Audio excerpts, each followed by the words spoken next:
अध्यक्ष महोदय, सबसे पहले मैं अपने माननीय कार्यकारी पार्षद महोदय का, जिन्होंने बजट भाषण दिया है और अपनी नीतियों की घोषणा की है, उसके बारे में उनको हृदय से बधाई देना चाहती हूँ। मैं यह नहीं कहती कि कोई क्रांतिकारी परिवर्तन लाना चाहता है यह बजट, लेकिन मैं यह भी देखती हूँ कि यह बजट जो है धीरे धीरे गति से समाजवाद की ओर बढ़ता जा रहा है। अपनी नीति से यह भूतकाल और वर्तमान दोनों को एक कड़ी में लगातार मिलाकर हमें उज्जवल भविष्य की ओर ले जाता है, ऐसा मुझे कहना है इस भाषण को पढ़ने से कि इसमें हमारा कोई भी वर्ग समाज का ऐसा नहीं है जिसे अछूता छोड़ा गया हो, क्योंकि भारतवर्ष एक कृषि प्रधान देश है और मैं यह समझती हूँ कि इस बजट के दौरान यह पूरी तरह से कोशिश की गई है ग्रामीण अर्थव्यवस्था को, जिसे हम अर्थव्यवस्था की रीढ़ भी कह सकते हैं, उस ढांचे में उस रीढ़ की हड्डी को और भी सशक्त बनाने का पूरी तरह से प्रयत्न किया गया है।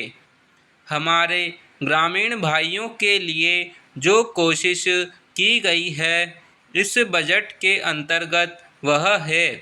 उनको सिंचाई के लिए कुएं, गांवों में उनके लिए पक्की सड़कें, जिससे उनके खेत और घर दिल्ली के साथ जोड़ने की कोशिश की गई है। जितनी भी इसमें व्यवस्था की गई है उसमें ग्रामीण भाइयों को बड़ी भारी सहायता मिलेगी।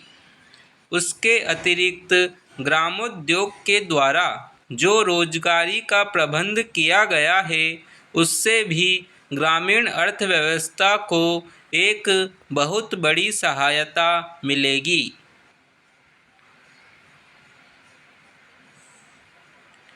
मैं इनका ध्यान इस ओर दिलाना चाहती हूँ कि जहाँ तक शिक्षा का संबंध है इस बजट में कोई विशेष प्रावधान नहीं किया गया है। मैं यह नहीं कहती कि शिक्षा के दौरान ज़्यादा स्कूल न खोले जाएं, पर हमारी यह नीति होनी चाहिए कि भले ही स्कूल थोड़े खोले जाएं, पर सबसे बड़ी आवश्यकता इस बात की है कि शिक्षा की नीति में परिवर्तन की ज़्यादा आवश्यकता है, क्योंकि हम प्रजातंत्र में रहते हैं। प्रजातंत्र को अगर हमें सफल बनाना है तो सबसे पहले हमें ऐसे नागरिक चाहिए जिन्हें अपने अधिकारों और अपने कर्तव्यों का भली भांति ज्ञान हो। शिक्षा की वर्तमान नीति से हम अपने अधिकारों के प्रति ज़्यादा सजग होंगे और कर्तव्यों के प्रति बिल्कुल सजग नहीं होंगे।